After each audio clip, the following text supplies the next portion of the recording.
श्री स्वामी समर्थ. जय जय स्वामी समर्थ. ओम श्रीम नमः. गुरु पुष्यामृत योग 2023 या वर्षातील शेवटचा, लक्ष्मी प्राप्तीचा, माता लक्ष्मी आपल्या घरामध्ये स्थिर होण्याचा, गुरुकृपा होण्यासाठी, नवीन संकल्प, नवीन व्यवसाय, आध्यात्मिक सेवा सुरू करण्यासाठी यश देणारा, कार्यसिद्धी देणारा गुरु पुष्यामृत योग 28 डिसेंबर रोजी गुरु पुष्यामृत योग आहे. गुरु पुष्यामृत योगाचा शुभ मुहूर्त कोणता, या दिवशी नेमकं काय करावं, कोणती सेवा करावी, मंत्र साधना कोणती करायची, स्वामींची कुठली सेवा करायची, हीच माहिती आपण आजच्या व्हिडिओत बघणार आहोत. तसंच लक्ष्मी प्राप्तीसाठी, माता लक्ष्मी स्थिर होण्यासाठी कोणते उपाय करावेत, ही माहिती आपण आजच्या व्हिडिओत बघणार आहोत. चॅनलवर आपण नवीन असाल, चॅनल सबस्क्राईब करा, बेल आयकॉन दाबायला विसरू नका. कमेंट बॉक्समध्ये ओम श्रीम नमः नक्की लिहा. प्रथम बघूया गुरु पुष्यामृत योगाचा मुहूर्त काय आहे. 28 डिसेंबर रोजी गुरु पुष्यामृत योग आहे. गुरुवारी चंद्र ज्यावेळी पुष्य नक्षत्रात असेल तेव्हा गुरु पुष्यामृत योग तयार होतो. पुष्य नक्षत्र हे अत्यंत पुण्यफलदायी मानलं जातं, ज्याला नक्षत्रांचा राजा असं देखील म्हणतात. पुष्य नक्षत्राचा स्वामी आहे गुरु, आणि म्हणूनच हा सर्व कार्यसिद्ध्यर्थ असा योग तयार होतो. गुरु पुष्यामृत योगावर कुठलंही नवीन कार्य, नवीन व्यवसाय, जागा खरेदी, गृहप्रवेश, कुठलंही कार्य आपण सुरू केलं किंवा एखादी आध्यात्मिक सेवा सुरू केली तर ती यशदायी ठरते. आणि म्हणूनच या शुभ मुहूर्तावर आपण सेवा करावी, मंत्रसाधना करावी, नवीन व्यवसाय, नवीन संकल्पाला सुरुवात करावी.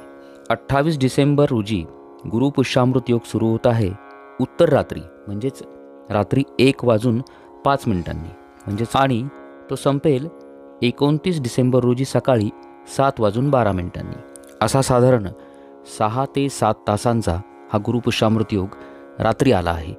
मग आपण रात्री सेवा करायची का? ज्याला शक्य होईल त्याने रात्री जागून सेवा अवश्य करावी. जागरण करून केलेली सेवा अत्यंत फलदायी असते. आता आपण बघूया गुरु पुष्यामृत योगावर कोणती सेवा करायची, कोणते उपाय करायचे, कोणती मंत्रसाधना करायची. गुरु पुष्यामृत योगाच्या दिवशी म्हणजेच 28 डिसेंबर रोजी आपलं घर स्वच्छ करा. आपल्या संपूर्ण घरामध्ये गोमूत्र शिंपडायचं. घराचे उंबरे ओली हळद लावून सारून घ्यायचे. माता लक्ष्मीचं आपण या दिवशी स्वागत करणार आहोत. आपल्या घरासमोर छान अशी रांगोळी काढावी. घर शुचिर्भूत करावं, स्वच्छ करावं. गुरु पुष्यामृत योग हा सोने वाढवणारा दिवस मानला जातो, म्हणून या दिवशी थोडं का होईना सोनं अवश्य खरेदी करावं. आता गुरु पुष्यामृत योग हा उत्तर रात्री आला आहे, त्यामुळं 28 तारखेला आपण दिवसभरात कधी पण सोने खरेदी करावं आणि रात्री 1 ते सकाळी 7:15 वाजेच्या दरम्यान देवघरासमोर जे नवीन सोनं असतं त्या सोन्याची पूजा करायची आणि कनकधारा स्तोत्र याचं पठण करायचं. गुरु पुष्यामृत योग हा नवीन व्यवसाय, नवीन नोकरी, नवीन एखादा संकल्प, आध्यात्मिक सेवा, जसं आपल्याला एखादी सेवा सुरू करायची आहे, व्यंकटेश स्तोत्राची सेवा, या सेवा सुरू करण्यासाठी गुरु पुष्यामृत योगासारखा दुसरा दिवस नाही. तसंच सोने खरेदी, वास्तू खरेदी, गृहप्रवेश, एखादी जागा आपल्याला आवडली असेल तर ती जागा बुक करणे, वाहन खरेदीसाठी, अशा सर्व कामांसाठी गुरु पुष्यामृत योग हा अत्यंत फलदायी मानला जातो, यश देणारा मानला जातो. त्यामुळं या दिवशी आपण ही सर्व कामे करू शकता. गुरु पुष्यामृत योगाच्या दिवशी आपल्या देवघरात जर श्रीयंत्र नसेल, कुबेर यंत्र नसेल, तर या दिवशी श्रीयंत्र किंवा कुबेर यंत्र 28 डिसेंबर रोजी अवश्य खरेदी करा. देवघरामध्ये त्याची स्थापना करावी.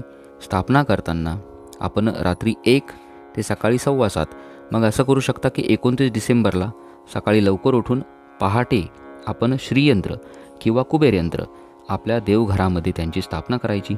ज्यांच्या देवघरामध्ये पूर्वीपासूनच हे दोन्ही यंत्र असतील त्यांनी श्रीयंत्र आणि कुबेर यंत्र, श्रीयंत्रावरती श्री सूक्त म्हणून अभिषेक करायचा, कुबेर यंत्राला पुरुष सूक्त म्हणून अभिषेक करायचा. श्रीयंत्रावरती कुंकुमार्चन अवश्य करा. तसंच कुबेर मंत्राचं पठण करायचं.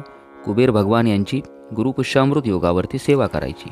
गुरु पुष्यामृत योगावरती दक्षिणावर्ती शंखाची स्थापना आपल्या देवघरामध्ये अवश्य करावी. दक्षिणावर्ती शंख ज्या घरामध्ये असेल त्या घरामध्ये माता लक्ष्मी स्थिर होते, म्हणूनच या दिवशी आपल्याला शक्य झालं दक्षिणावर्ती शंख खरेदी करावा आणि त्याची आपल्या देवघरामध्ये स्थापना करावी. लक्ष्मीकारक ज्या ज्या गोष्टी असतात त्यापैकीच एक कमळगट्ट्याची माळ. कमळगट्ट्याची माळेची खरेदी या दिवशी करा. तिची देखील आपल्या देवघरामध्ये स्थापना करावी. त्याचप्रमाणे नवीन देवतांचे फोटो असतील, मूर्ती खरेदी असेल, कुलदेवतेचा टाक आपल्याला खरेदी करायचा असेल तर गुरुपुष्यामृत योगावरती नवीन देवतांचे फोटो, टाक, मूर्ती खरेदी कराव्यात. त्यांची स्थापना आपल्या देवघरामध्ये अवश्य करावी. अत्यंत शुभ मुहूर्त हा मानला जातो. आता सर्वात महत्त्वाचं, गुरुपुष्यामृत योगावरती आपल्या गुरूंची, स्वामी समर्थ महाराजांची कुठली सेवा करावी. स्वामींची सेवा करताना या दिवशी आपल्याला या योगावरती, या शुभ मुहूर्तावरती शक्य होईल तितकं श्री स्वामी समर्थ या षडाक्षरी मंत्राचं पठण करायचं आहे. शक्य झाल्यास स्वामी चरित्राचे 21 अध्याय एक पारायण आपण अवश्य करावं. तसंच आपल्या घरात स्वामींचा फोटो असेल, फुलानं दुरूनच पाणी शिंपडून स्वामींना अभिषेक करा. जर मूर्ती असेल, तामणामध्ये घेऊन पुरुष सूक्ताचं पठण करून स्वामींच्या मूर्तीला अभिषेक करावा. ज्या गुरूंची आपण सेवा करत असाल त्यांचा कुठलाही मंत्र या दिवशी अवश्य पठण करा. साईबाबा असतील, गजानन महाराज असतील, त्यांचा मंत्र पठण करावा. त्यांचं चरित्राचे जेवढे शक्य होतील तेवढे अध्याय वाचावेत. माता लक्ष्मीची कुठली सेवा करायची. या दिवशी श्री सुक्ताचे तसंच महालक्ष्मी अष्टक आणि कनकधारा स्तोत्र या स्तोत्रांचे पाठ अवश्य करावेत. 1 करा, 11 करा, यथाशक्ती करा. जितके शक्य होतील तितके करावेत.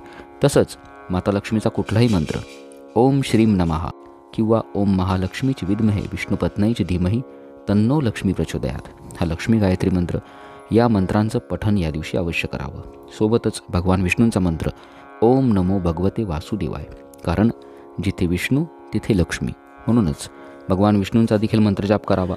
तसंच भगवान कुबेर यांचा मंत्र ओम वैश्रवणाय स्वाहा, ओम श्रीम ओम ह्रीम श्रीम ह्रीम क्लीम श्रीम क्लीम वित्तेश्वराय नमः या मंत्राचं शक्य होईल तितकं पठण करावं. कुलदेवतेचा 99 मंत्र ओम ऐं ह्रीम क्लीम चामुंडाय विच्चे या मंत्राचं पठण करा. ही सर्व सेवा आपल्याला 28 डिसेंबर रोजी उत्तर रात्री म्हणजेच रात्री 1 ते सकाळी 7:15 म्हणजे 29 डिसेंबर सकाळी 7:15 वाजेपर्यंत ही सेवा करायची आहे. या दरम्यान जेव्हा आपल्याला वेळ मिळेल पहाटे करू शकता किंवा उत्तर रात्री जागरण करून केलेल्या सेवेला अत्यंत महत्त्व आहे.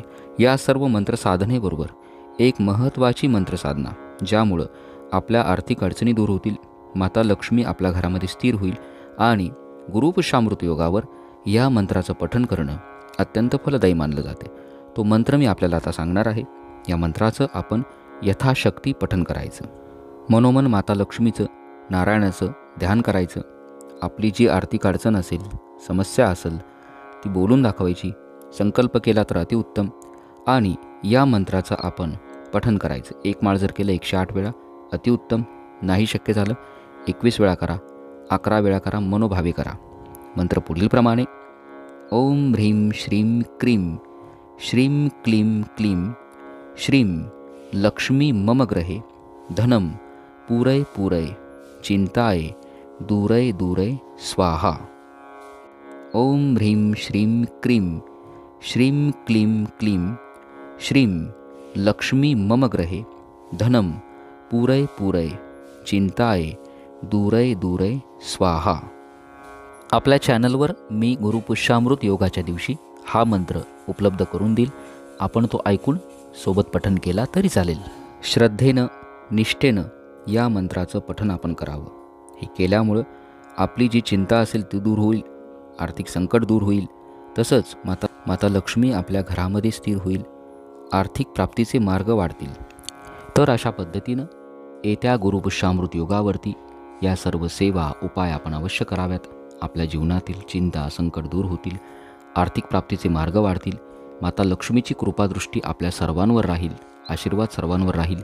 हीच माता लक्ष्मीच्या चरणी, स्वामींच्या चरणी प्रार्थना करतो. माहिती जर आवडली असेल जास्तीत जास्त सेवेकऱ्यांपर्यंत पोहोचवा. शंका असल्यास मला कमेंट बॉक्समध्ये नक्की विचाराव्यात. कमेंट बॉक्समध्ये श्री स्वामी समर्थ, ओम श्रीं नमः लिहायला विसरू नका. चॅनल सबस्क्राईब करा. श्री स्वामी समर्थ. जय जय स्वामी समर्थ. ओम श्रीं नमः.